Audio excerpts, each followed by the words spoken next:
गांव पीलीमंदोरी का सैनिक विकास सिक्किम में हुआ शहीद। खेल स्टेडियम में रविवार को होगी अंत्येष्टि।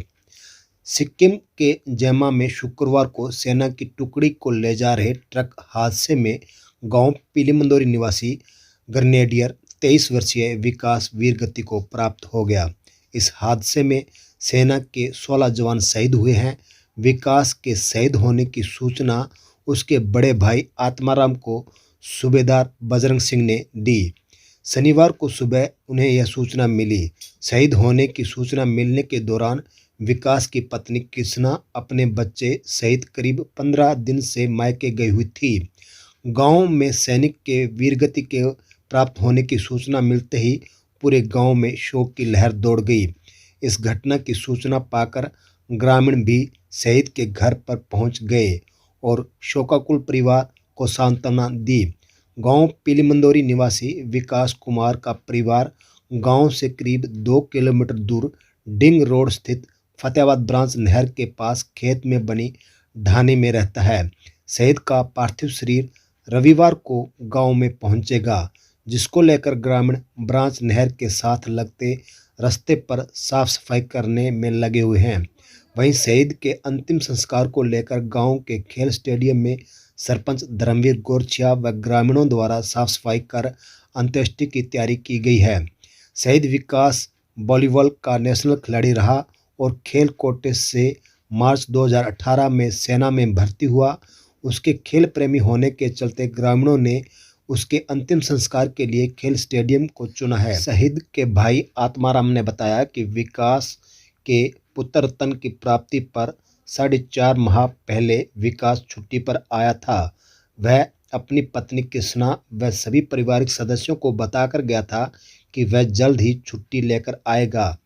उसने ही अपने 4.5 माह के बेटे का नाम अंशु रखा था। उसने बताया कि उन दोनों भाइयों की सिरसा जिले के गांव फरमाई में 1 फरवरी 2020 में शादी हुई थी। उसकी मां लाजवंती व पिता इंद्राज राड उस दिन खुशी से फूले नहीं समाये थे, जिस दिन विकास मार्च 2018 में सेना में भर्ती हुआ था।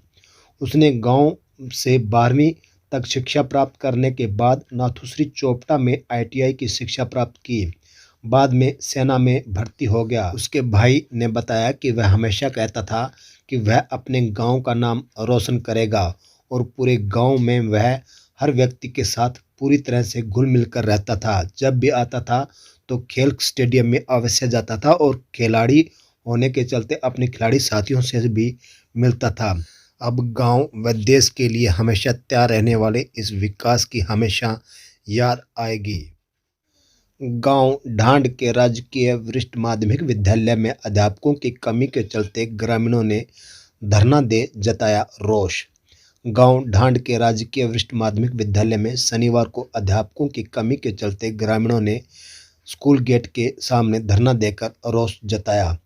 ग्रामीण स्कूल गेट पर इकट्ठा हुए और अध्यापकों की स्थायी नियुक्ति की मांग करते हुए स्कूल गेट के पास धरना शुरू कर दिया।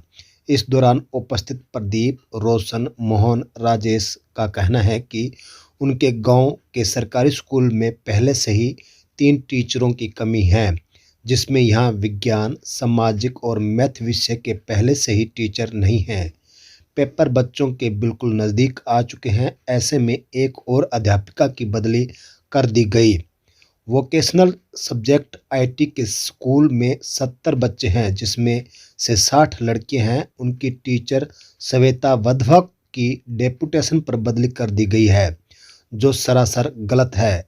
इस स्कूल से में पहले ही मैथ, साइंस व सामाजिक का टीचर नहीं है। पहले उन्होंने कहा कि इसको लेकर स्थायी व्यवस्था की जाए। वहीं मैडम की बदली न करके इसको वापस यहीं रखा जाए। जो अध्यापक कम हैं उनके रिक्त पदों को भरा जाए। उन्होंने कहा कि अगर प्रशासन उनकी मांगों पर ध्यान नहीं देता है तो सोमवार को वे अपना आंदोलन तेज कर देंगे। यहां तक कि स्कूल पर ग्रामीण ताला भी जड़ सकते हैं। इस बारे खंड शिक्षा अधिकारी सुभाष चंद्र ने कहा कि वे इस बारे ग्रामीणों से मिले हैं। बच्चों की शिक्षा प्रभावित न हो, इसको लेकर उचित व्यवस्था की जाएगी। क्या कहा सुभाष चंद्र ने, सुने उन्हीं की जुबानी। आज राजकीय वरिष्ठ माध्यमिक विद्यालय डांड में जो ग्रामीणों ने आईटी के टीचर थे मैडम, उनके तबादले को लेकर विरोध जताया। और जब मौके पर उनसे बातचीत की तो मैंने उनको यही कहा कि एक बार अस्थायी रूप से या यूं कहें कि बच्चों की पढ़ाई को ध्यान में रखते हुए तुरंत सोमवार से शेखुपुर दडोली में जो टीचर हैं वो दोनों स्थानों पर बच्चों की पढ़ाई को करवाएंगे ताकि उनका नुकसान न हो। लेकिन फिर भी स्थायी रूप से इसका समाधान हो, इसके लिए उच्च अधिकारियों को अवगत करवाएंगे। उनको हम लिखेंगे, ये मामला अभी मेरे संज्ञान में आया है। तो कुल मिलाकर उच्च अधिकारियों को इनकी जो भावना है वो उससे हम अवगत करवा देंगे, उनको भेज देंगे। और स्थानीय स्तर पर बच्चों की शिक्षा का कोई नुकसान ना हो, इसके लिए वैकल्पिक प्रबंध हम सोमवार से कर देंगे। शहीद नरेंद्र सिंह जाखड़ के पिता श्री जयसिंह जाखड़ का हुआ निधन। कारगिल युद्ध में देश के लिए शहादत देने वाले वीर सपूत शहीद नरेंद्र सिंह जाखड़ के पिता श्री जयसिंह जाखड़ 73 वर्षीय महुआड़ा निवासी का शनिवार को सायं निधन हो गया। वे कुछ समय से सांस की तकलीफ से जूझ रहे थे। जयसिंह जाखड़ खुद भी सेना में अपनी सेवा दे चुके हैं और 1989 में सेना से सेवानिवृत्त हुए थे। वर्तमान में वे भट्टू मंडी में शहीद नरेंद्र सिंह गैस सर्विस नाम से गैस एजेंसी देख रहे थे। वे भट्टू मंडी के हुड्डा सेक्टर में निवास करते थे। उनका अंतिम संस्कार पैतृक गांव मेहवाला में किया गया। उनके निधन की सूचना पर भट्टू कलां के अनेक सामाजिक धार्मिक संगठन ने शोक व्यक्त किया। भट्टू मंडी बालाजी पब्लिक स्कूल की वॉलीबॉल टीम ने जीता रजत पदक। भट्टू मंडी बालाजी पब्लिक स्कूल की वॉलीबॉल टीम ने राष्ट्रीय प्रतियोगिता में रजत पदक हासिल किया है। इस उपलब्धि पर शनिवार को स्कूल कमेटी ने खिलाड़ियों को बधाई देकर सम्मानित किया। वॉलीबॉल कोच संदीप जानी ने बताया कि मध्य प्रदेश के पन्ना में 16 से 22 दिसंबर तक आयोजित हुई 25वीं यूथ राष्ट्रीय वॉलीबॉल प्रतियोगिता में हरियाणा टीम ने रजत प्राप्त किया। इस टीम में जिला फतेहाबाद के 5 खिलाड़ी शामिल थे, जिनमें टीम कप्तान योगेश खिचड़ फतेहाबाद से थे। बालाजी पब्लिक स्कूल भट्टू मंडी के 4 प्लेयर टीम में शामिल रहे।